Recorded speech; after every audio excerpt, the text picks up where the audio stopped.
What would you do if one Christmas morning you woke up and realized that the person you've loved for years is no longer where you belong?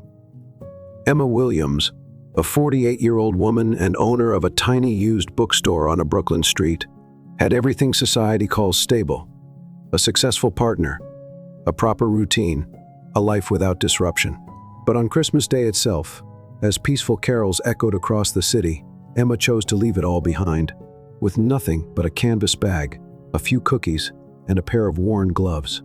The story begins with what seems like a rash decision, but what lies beneath, an escape, or a journey to rediscover herself.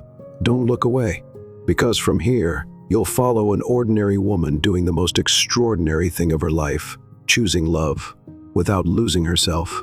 A story that will touch anyone who's ever known loneliness, sacrifice, and the quiet ache of turning back. Late on the last night of the year, the city of Chicago dressed itself in vibrant festive colors. Snow drifted gently, like someone had quietly sprinkled white salt over every rooftop, every branch, every walkway downtown, while most people wrapped in warm scarves, hand in hand, counted down to the new year.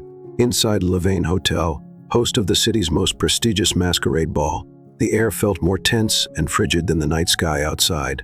On the 36th floor, beneath the soft golden lights spilling over rows of white silk-covered tables and gleaming crystal glasses, Ethan Miles stood silently by a glass wall.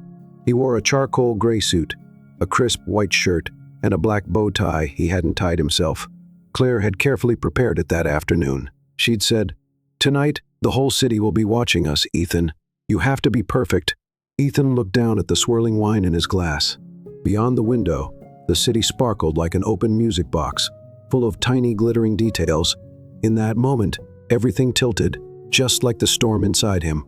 It wasn't the wine. It wasn't the pressure from Claire's family or the media attention.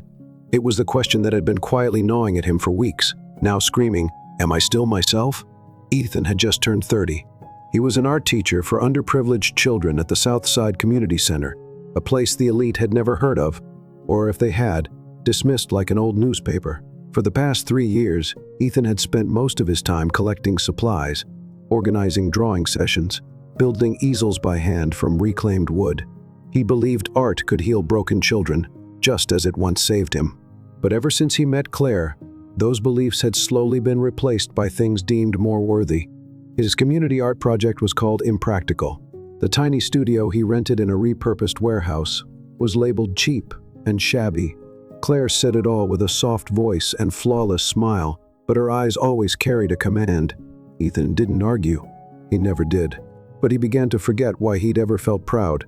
Worse, he began to feel ashamed of what once made him happy.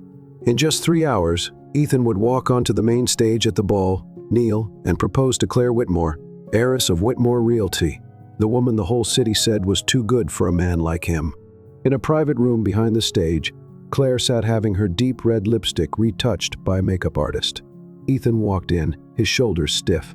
Claire turned to him with a smile, the kind of smile trained to look perfect under any light. She placed her hand on his chest and said sweetly, like melted caramel, "I have a little surprise for you." Then she handed him a thick envelope. "My father has prepared a job contract for you at the company. Director of Community Relations. Triple the salary of your center. All they need is your signature." Ethan stared at the thick stack of papers.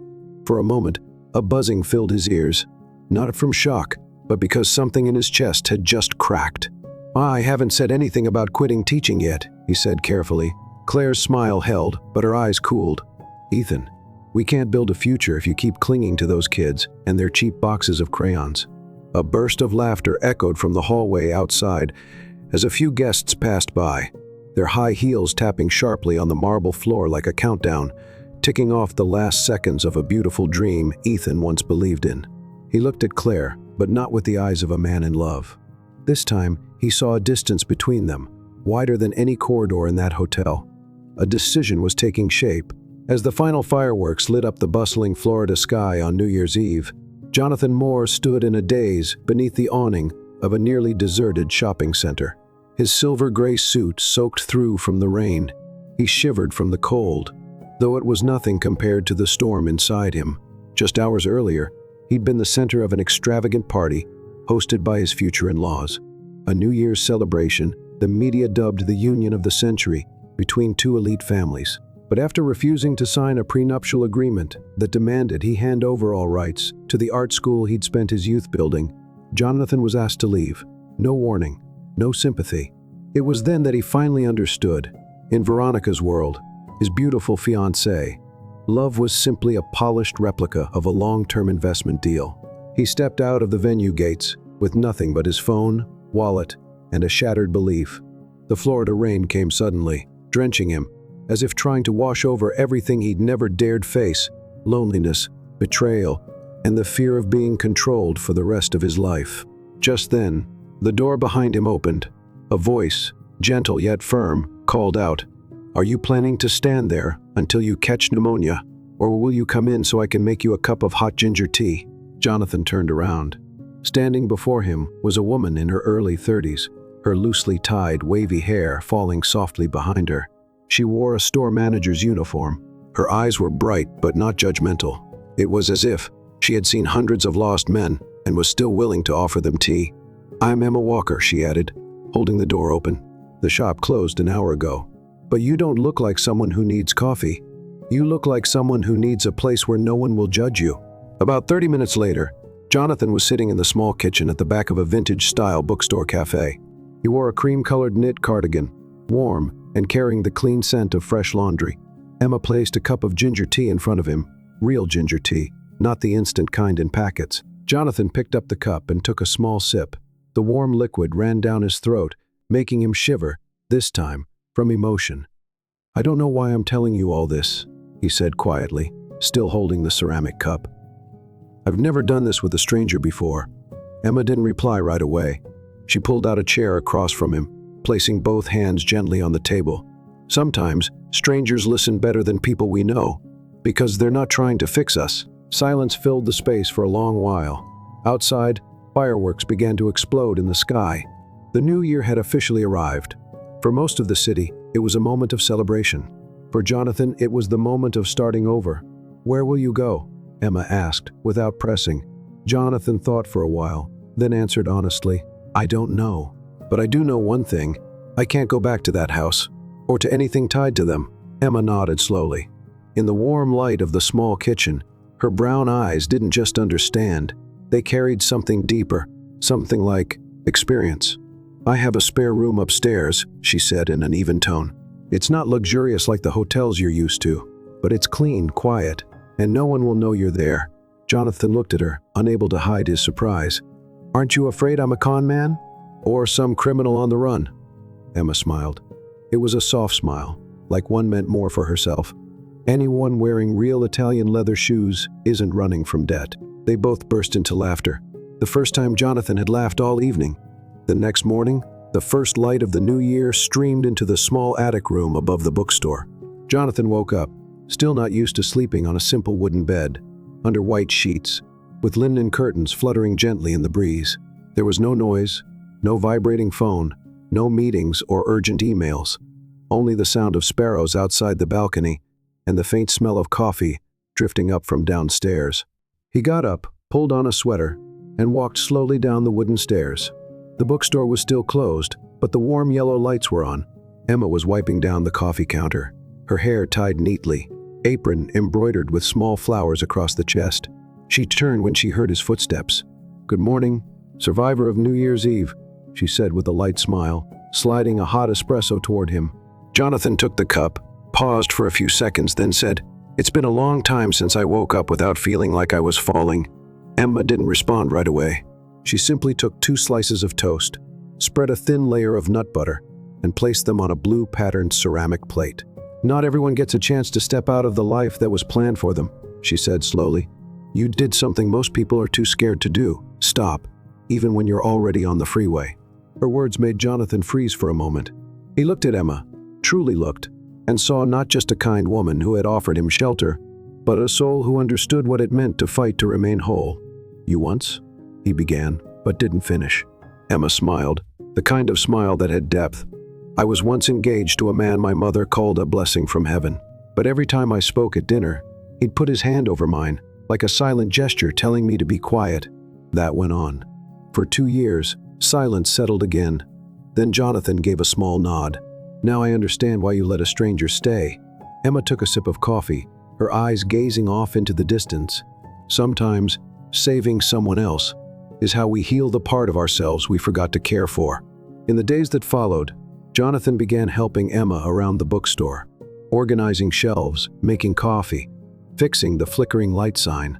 No one recognized the man carefully wiping down tables and patiently helping elderly customers find psychology books, as Jonathan Moore, founder of the Moore Art Academy, once featured on the cover of Forbes' local edition under the headline, "Teaching with Passion and the Philosophy of Healing Through Art."